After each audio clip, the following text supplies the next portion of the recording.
దేవుని యొక్క వాక్కును తన ప్రజలకు చెప్పేటటువంటి ఒక ప్రవక్తగా దేవుడు ఆశీర్వదించాడు. ఎవరి వల్లండి? తల్లి చేసినటువంటి ప్రార్థన వల్ల కుమారుడు అనుగ్రహించబడ్డాడు, కుమారుడు ప్రయోజకుడు అయ్యాడు. అలాగనే మనకు అనుగ్రహించుకున్నటువంటి పిల్లల కొరకు మనం ప్రార్థన చేసినప్పుడు వారు గొప్పవారు అవుతారండి.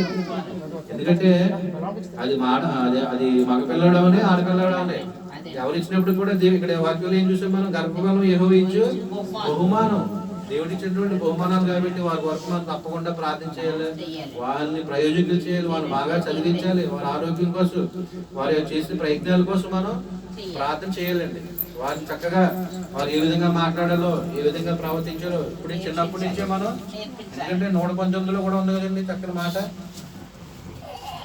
119లో 9వ వచనం చూడమ్మా సరే. ఇక్కడ యవనస్తులు దేని చేత తమ నడతను శుద్ధిపరుచుకుందరు? నీ వాక్యమును బట్టి దానిని జాగ్రత్తగా చూసుకున్నట్టు చేతనే కదా. ఇక్కడ ఇప్పుడు బాల్య ప్రాయాలు ఉన్నారు, ఇంకా నెక్స్ట్ దశ ఏంటండి? యవన ప్రాయం.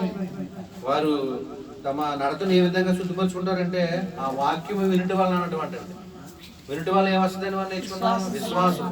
అలా వినుట వల్ల కూడా మన ప్రవర్తన, మన మన మన ప్రవర్తన విధానము, మన చూపుల విధానం, మన మాట్లాడే విధానం సమస్తం మారిపోతాయండి.